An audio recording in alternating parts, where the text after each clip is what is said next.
Hello, good morning, happy Sunday.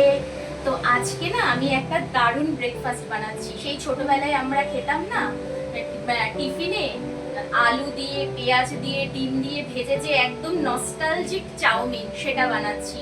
তো সেটা ভাবছি তোমাদের সাথে একটু শেয়ার করি। তো চলো দেখে নাও আমি কিভাবে বানাচ্ছি। দেখো, চাউমিন বানানোর জন্য আমি কড়াইতে তেল দিয়ে নিলাম। তেলটা ভালো করে গরম হলে আমি 4টে ডিম ইউজ করেছি, যেহেতু আমরা 4জন খাবো। তাই দেখো, ডিমটা ভালো করে ভেজে নিয়ে তারপরে একটা আলাদা বাটিতে তুলে রাখবো। এরপর ওই কড়াইতেই আবার তেল দিয়ে, তেলটা গরম হলে পেঁয়াজ, কাঁচা লঙ্কাটা ভালো করে ভেজে নেব।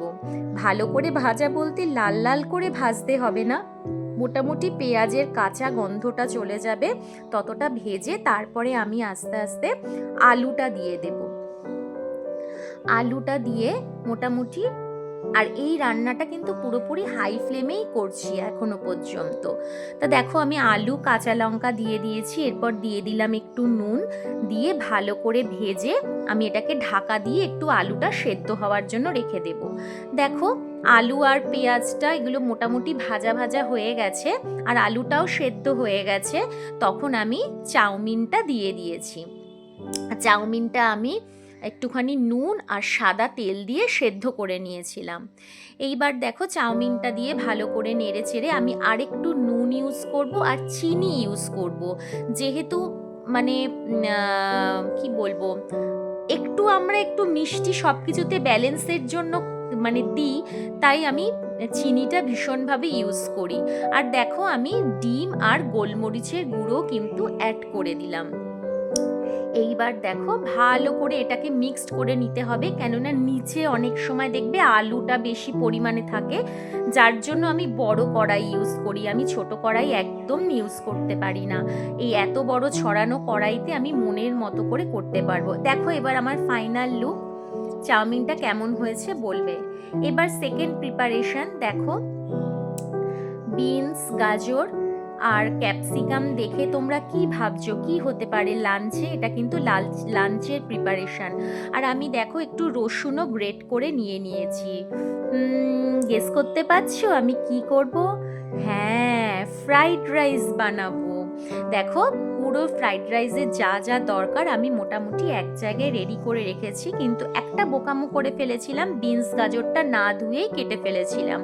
ওটাকে ভালো করে ধুয়ে আমি একসাথে মিক্সড করে দেবো। আর দেখো, আমার ভাতও মোটামুটি কমপ্লিট, আমি ভাত ঝরতেও দিয়ে দিয়েছি।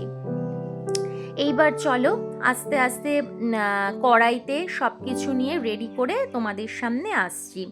আচ্ছা দেখো, কড়াইতে দেখো তেল দিয়ে দিয়েছি আমি অলরেডি। তারপরে প্রথমেই দিয়ে দিলাম রসুন, তারপরে গাজর, বিনস সব একসাথে দিয়ে ভালো করে ভাজবো। এর মধ্যে একটু নুন আর গোলমরিচের গুঁড়ো আমি কিন্তু অ্যাড করব। আর এটা আমি যেহেতু একটু চাইনিজ প্রসেসে করছি, তাই কিন্তু আমি রসুন দিলাম। যদি ইন্ডিয়ানভাবে করতাম তাহলে কিন্তু আমি ঘি, কাজু, কিশমিশ এগুলো ইউজ করতাম। আর আমি অন্যান্য পুরো একটু চাইনিজদের মতনই একটু ইউজ করতে চাইছিলাম বলে আমি কিন্তু ব্যবহার করেছি, রসুনটা ব্যবহার করেছি। দেখো, এরপরে যে কেন বলো তো আমি তোমাদের ভাত মিক্সটা দেখালাম না, ঢালাটা আমি কিন্তু হাঁড়ি থেকে ডাইরেক্ট ঢেলে দিয়েছি কড়াইতে। আর আমি এখানে কিন্তু বাসমতি পোলাও রাইস ইউজ করেছি, ঠিক আছে, বিরিয়ানির চাল কিন্তু ইউজ করিনি। আর চালটা এত সুন্দর ঝুরঝুরে হয়েছিল, আর চালের কোয়ালিটিটাও খুব ভালো ছিল। দেখো, আমি কিন্তু ফ্রাইড রাইসেও নুন, গোলমরিচের গুঁড়ো আর চিনি মিক্সড করে নেব। যেহেতু আমি আজিনামোটোর ব্যবহার করছি না, আজিনামোটোর বদলে আমি একটু চিনি ইউজ করব। আজিনামোটো কিন্তু একদম খাবে না, খুব বাজে। দেখো, এটা আমার ফাইনাল লুক, আমার ফ্রাইড রাইসের ফাইনাল লুক কেমন হয়েছে তোমরা কিন্তু দেখে বলবে, ঠিক আছে। আর আজিনামোটো একদম ইউজ করবে না, কিন্তু তার বদলে চিনি ইউজ করবে, ঠিক আছে। এইবার দেখো, কড়াইতে তেল নিয়ে, হ্যাঁ হ্যাঁ, কি হবে, ফ্রাইড রাইসের সঙ্গে কিসের কম্বিনেশন ভালো লাগে? ঠিক ধরেছ, চিলি চিকেন। এই চিলি চিকেনগুলোকে কিন্তু আমি নুন, গোলমরিচের গুঁড়ো, একটু চিনি, সয়া সস, ভিনিগার, আদা রসুনের পেস্ট দিয়ে ম্যারিনেট করে নিয়েছিলাম। তারপরে ভাজার আগে কর্নফ্লাওয়ার আর 2টো ডিম ফাটিয়ে দিয়েছিলাম। চিকেনগুলোকে কিন্তু খুব সুন্দর লাল লালভাবে ভাজতে হবে। দেখো আমি কিন্তু অনেকক্ষণ ধরে ধৈর্য ধরে লো ফ্লেমে কিন্তু ভেজেছি। একটু ধৈর্য ধরে ভাজতে হবে, কেন বলো তো, চিকেন যত সফট হবে চিলি চিকেনের টেস্ট তত বেশি হবে। আর তার আগে আমি যেহেতু ম্যারিনেট করার একদম টাইম পাইনি, যে 10-15 মিনিটের মতো ম্যারিনেট করে রেখেছিলাম, তাই কিন্তু আমাকে একটু ধৈর্য ধরে ভাজতে হয়েছে। আর আমার তারাও ছিল, আমার ছোট ছেলের টিউশন ছিল, আর অলরেডি অনেকটা লেট হয়ে গেছিল। তো দেখো আমি সব চিকেনগুলোকে ভেজে নিয়েছি। দেখো তো কেমন লাগছে, এটাই টেম্পটিং লাগছে না? মনে হচ্ছে তুলে তুলে খেয়ে নি। ঠিক আমার ছেলেরাই তাই করেছে, একে একে এসছে, ঘুরতে ফিরতে অর্ধেক ওখানেই ভাজাগুলোই সার্ভ করে দিয়েছে। আর দেখো একটুখানি কড়াইটা পুড়ে গেছে ভাজতে গিয়ে, আমি ঢাকা দিয়ে না একটু কাজ করতে গেছিলাম, যাকে একটু ম্যানেজ করে নিও। দেখো তেল আমি কড়াইতে সামান্য একটু এক্সট্রা অ্যাড করেছি ওই চিকেন ভাজার তেলে। তারপরে আমি আদা আর রসুন থেতো করে রেখেছিলাম, এখানে কিন্তু পেস্ট তোমরা আর ব্যবহার করবে না, থেতো কিংবা গ্রেট করাই করবে, ঠিক আছে? তাহলে টেস্টটা ভালো হবে। এবার আদা রসুনের জাস্ট কাঁচা গন্ধটা চলে যাবে, সেই অবধি তোমাকে একটুখানি ভাজতে হবে। আর দেখো আমি কিন্তু সমানে খুন্তি নাড়াচ্ছি, না নাড়ালেই কিন্তু এরকম লেগে যাবে নিচে। এরপর বড় বড় করে কেটে রাখা পেঁয়াজ দিলাম, দিয়ে ভালো করে নাড়াবো। দেখো এটাও পেঁয়াজটাও মানে, আর এগুলো তো হাই ফ্লেমে হয়, একদম মানে বেশি সেদ্ধও হবে না, অথচ একটু কাঁচা কাঁচা ভাব থাকবে, সেটাই ভালো লাগে। দেখো আমি কতগুলো লঙ্কা ইউজ করেছি, এক ফোঁটার জন্য ঝাল হয়নি, জানো? লঙ্কাগুলোর মধ্যে ভেজাল ভেজাল আর ভেজাল, এক ফোঁটাও ঝাল নেই। এবার দেখো আমি ক্যাপসিকাম দিয়ে দিলাম, দিয়ে সামান্য একটু নেড়ে চেড়ে ভেজে নেব, মানে অতটাও যে সেদ্ধ করতে হবে তা নয়। এবার দেখো আমি নুন দিয়ে নিলাম, নুন দিয়ে ভালো করে মানে ভাজা ভাজা করে নেব। তোমরা দেখতে থাকো আর বলবে হ্যাঁ কেমন হয়েছে ফাইনাল লুকটা। দেখো আমি কিন্তু চিনি দিয়ে দিলাম, ওই যে বললাম আমি আজিনামোটো ইউজ করি না, ওর বদলে চিনিটা জাস্ট একটু ব্যালেন্সের জন্য দিয়ে দিলাম। এইবার দেখো একে একে ভিনিগার দেব, সয়া সস দিলাম, আর বেশ খানিকটা টমেটো সস ইউজ করব। এই টমেটো সস ছাড়া কিন্তু মানে চিলি চিকেনে সেই টেস্ট আসবে না। এরপর দেখো আমি লাল চিলি এটা নর্মাল চিলি সস দিয়েছি, প্লাস রেড চিলি সসও দেবো। দেখো রেড চিলি সস দিলাম, তাও কিন্তু একটুকুও ঝাল হয়নি, জানো? এইবার কিন্তু একটু ভালো করে কষিয়ে নিতে হবে। ভালো করে কষিয়ে কষিয়ে গেলে তারপরেই কিন্তু চিকেনটা অ্যাড করে দেবে, ঠিক আছে? এই যে চিকেনটা দিয়ে অ্যাড করলাম, এই যে তোমরা জল না দিয়েও কিন্তু এরকম ভাবেও খেতে পারো।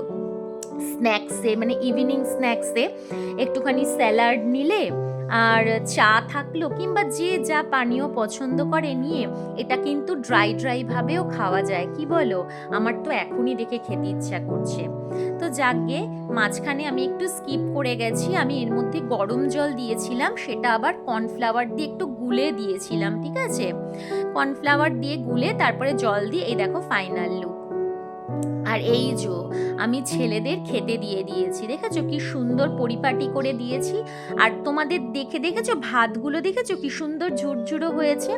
আমি কিন্তু কোনো ওই অনেকে আছে না ছাঁকনিতে ছেঁকে রাখে, আমি কিন্তু কিচ্ছু করিনি, তোমাদের দেখিয়েছি ভাত উপর দিয়েছিলাম, সেইভাবেই ভাত আমি ডাইরেক্ট হাঁড়ি থেকে একদম কড়াইতে দিয়ে না নেড়েছি। আর হ্যাঁ, ভাতটা আমি তোমাদের আগেও নিশ্চয়ই বলেছি, আমার মনে পড়ছে না, ভাতটা কিন্তু আমি গোটা গরম মশলা, তেল আর নুন দিয়ে রান্না করেছি। আর দেখে নাও ফাইনাল লুক কেমন হয়েছে, বলো কিন্তু অবশ্যই। খুব ভালো। অফিস থেকে এসে আমি জানতামই না যে অফিস থেকে এসে চলে আসবে। ও আজকে রেসিপি দেখে মানে রান্না দেখে চলে এসছো?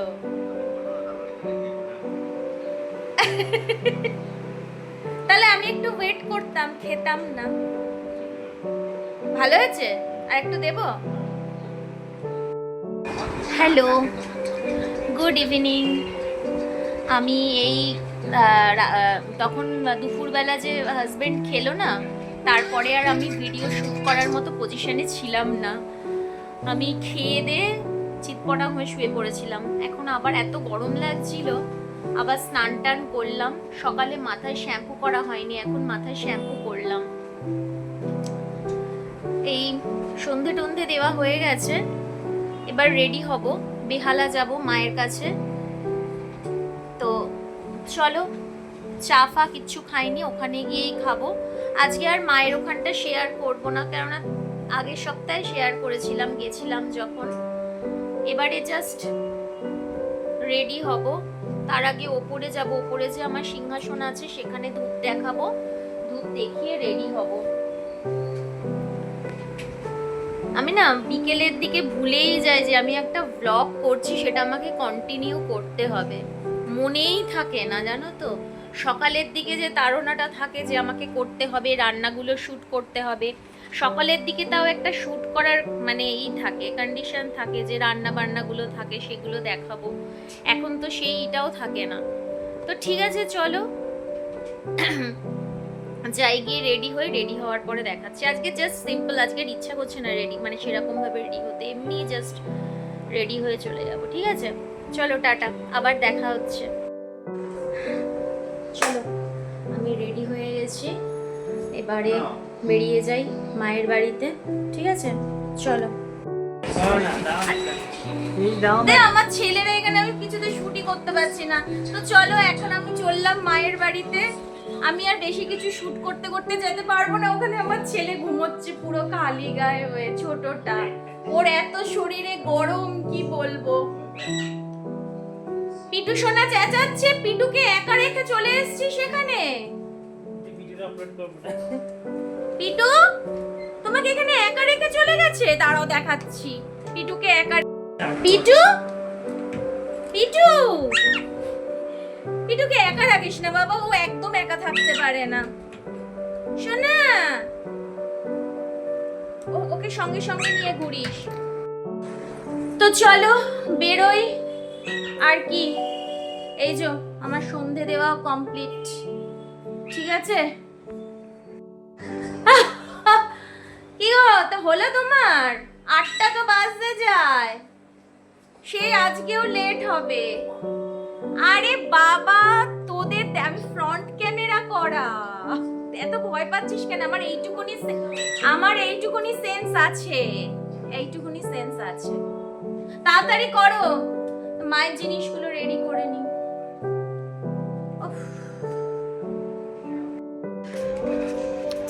লেট হয়ে গেছে আজকেও। আজকে হাজব্যান্ড অনেকক্ষণ বাড়ি চলে এসেছিল, কিছু লোক এসেছিল বাড়িতে কাজের দরকারে হাজব্যান্ডের সাথে। চলো যাই। রেখেছিল কেন গাড়ি?